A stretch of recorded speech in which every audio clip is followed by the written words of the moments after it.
Love Learning Center, IONS,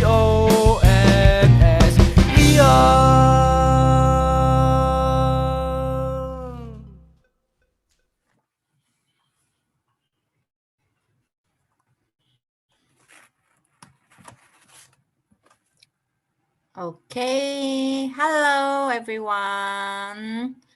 Okay, today we are going to talk about HSK.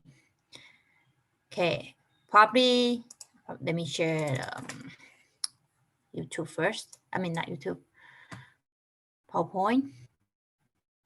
Hold on. Okay, how? So, okay,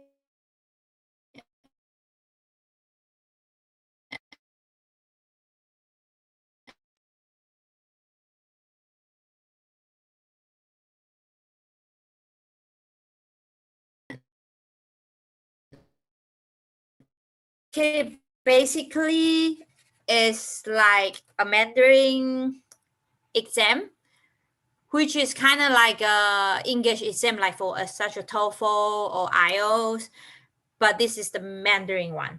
Okay, so we call it HSK. Well, basically we has yeah, I will explain later. So like you can see from here that there's like 4 different kind of the Mandarin exam that you can find in Indonesia right now. Okay, so first it's HSK, we call it 汉语水平考试. Okay, this is the most common exam. Like later I will explain like what exactly is HSK. Okay, and then the second one we call it HSKK, which is means 汉语水平口语考试. Okay, so it's like HSK, but this is for speaking, mainly for speaking exam. And then we also have one called YCT. It's called 中小学生汉语考试. Okay, this is basically the Mandarin exam for elementary school and junior high students. And also we have one called TOCFL, 华语文力测. One is also a Mandarin exam, but it's mainly to use in Taiwan. Okay, others like HSK, HSKK, YCT, this is mainly used in China, Hong Kong, Macau. But for TOCFL, this is more to use, only used in Taiwan. Okay, it's okay. Later I will explain more. So, okay, so first, what is HSK? Okay, HSK stand for, well, like I say, it's a 汉语水平考试. Okay, and then this is like the most popular that like almost everyone, if you learn Mandarin, you will always heard about it. Oh, you need to take exam, HSK exam. Okay, this is basically it's from the organizer of HSK. It's 汉办. Okay, Hanban is Ministry of Education of China that also runs the Confucian Institution worldwide. So HSK mainly tests for the students of listening. We have listening, reading, writing skill in Chinese, but has no speaking for HSK. So HSK is 100% written exam. Okay. And yeah, this is like I say, it's HSK is an international standardized test of Chinese language to show like for it's meant basically it's only for non-native speaker. Okay, so that usually we are also to separate to 6 levels. We have so usually we call it HSK level 1, HSK level 2, HSK level 3, HSK 4, 5, 6. So level 1 is the lowest level. Usually it's for like beginning, but the HSK 6 is the highest level. Okay, so basically they separate to 6 levels. Okay, and if HSKK, this is called, it's basically, it's mainly it's for speaking. Like I said before earlier, that HSK is only 100% for writing, right?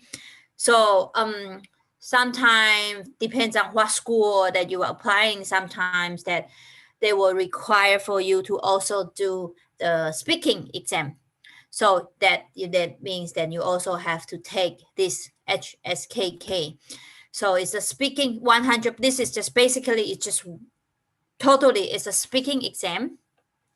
Okay, and then they also have 3 level. They have like primary, intermediate, and advanced. Only 3 level. And then usually it's all you just go and then you have to just audio record. So you see the question and then you just record it, and then they will send back to China, and then they will listen and give you the score. Okay. Also, this one, like earlier I said, we have called YCT, which is Youth Chinese Test, YCT. This exam is also international standardized test for basically for primarily SD or SM-based student. Okay, to use for them to know, like, okay, what level of the student, the Mandarin level. So for YCT, we also have, they have 4 levels. Okay, you can see here they have level 1, level 2, level 3, and level 4. Okay, so the speaking test also for YCT, they do also has a speaking test for kids.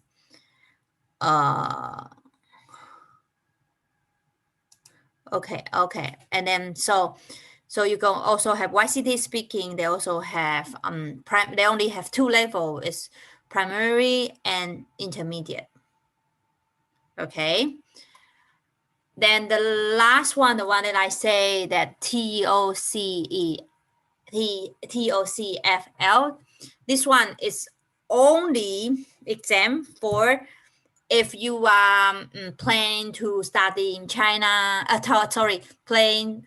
Plan to study in Taiwan or work in Taiwan, then you need to take this one, TOCFL. Okay, this is only for if you want to study or work in Taiwan. Okay, the test cannot be taken in mainland China, Hong Kong, or Macau. And also at the same time, in Taiwan, you cannot take HSK exam. So like, yeah, it's like you have to choose where you want to go. If you want to go to China, then you take HSK. If you want to go to Taiwan, then you take TOCFL. Okay. How? So before you thinking, okay, like why I need to take HSK? Like what is the purpose? Why should I need to take HSK? Okay, or whatever, or the Mandarin exam.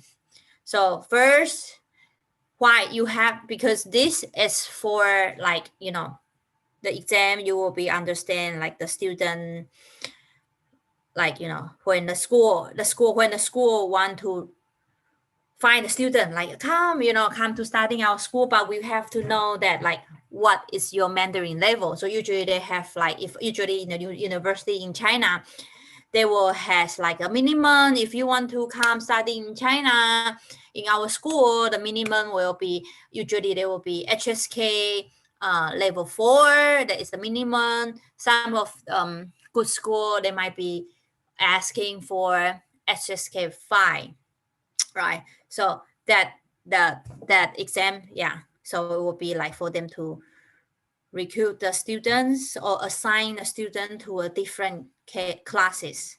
Okay, or you can also for employer, like design making concern, for example, like China company, or even a China company that is in Indonesia, they need to hire an employee that can be speaking Mandarin, right? But how do I know, like, how good your Mandarin is. So you can prove that, oh, I passed my HSK level 3 or level 4. So, you know, we have the standard knows, okay, how good is your Mandarin standard, your level, okay? And also that, you know, because there has a language for the learner, you can be improved, like, oh, I want to test, I want to go for higher level. So, you know, you can be help you to try to improve your Chinese skill. Okay, and then also is the method for Chinese language training institution to evaluate training result too, like that, like, you know, after being training, and then, yeah, you have to go to take exam, so we'll know that, like, you know, what is how good is this student, right? You will know the result. So I think exam, HSK exam, it's very important if you are a Mandarin learner, you know, a student. Okay, so HSK, we have 6 levels, like I say, right? So HSK is not just one single, just remember that it's not like one single test, not different with like TOEFL, right? TOEFL is basically, it's just a single exam, and then they just see the score, right? So, but if Chinese HSK exam, it's we have to separate levels. Okay, so you have to pick, like, okay, maybe I'm in HSK level 1, or I'm in level 2, you know. So if you done level 2 and you will be like, oh, I can go do this, then next time then you will try, you know, level 3, and then level 4, and then 5 and 6, like that. Okay, so like I said earlier, HSK 1 is the lowest level, okay, and HSK 6 is the highest level. Okay, so basically for the system, HSK 1 and then the 2, it's for very basic Chinese skill. For, I will say, for some students that probably, yeah, just learn Mandarin and then can know some basic conversation, probably we can try to take HSK 1 and HSK 2. But if HSK 3 and 4, it's already like a little bit more higher. Okay, and then 5 and 6, I have to say, it's like you already can be able to speak Chinese fluently, then you can take HSK 5 and 6. Yeah, later I will explain. Usually my student, after they learn in IONS more than a year, usually they already can take HSK 3. Okay, and a lot of them take 4, some of them also take 5. Yeah, so it's not that hard to reach if you are, you know, want to try. Okay, and now I heard that the news that HSK test is going to have more levels. They will have more, become 7, 8, 9, start in March 2022. But right now it's still using the same. So later, when there's the new HSK, then I'm not sure. But now we are still using the old one. Okay. So this is like a level, HSK levels. Like, you will be like, me, so what do you think that what level that I should take? So basically you can see the chart here. If you already can write around 150 characters, or you already know around 150 vocabulary, then you can take HSK 1. Okay, so same thing. If you can already know character more than 300, okay, or 300 vocabulary, then you can take HSK 2. Or 600 for level 3, then you have to know 600 of character and 600 of vocabulary. Then you can take HSK level 3.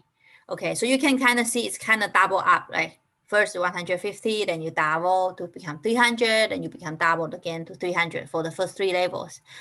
Then for HSK 4, then you have to know how to write 1,000 characters, or and 120, 200 vocabulary. Okay, and HSK 5, you have to know 1,500 characters and 2,500 vocabulary.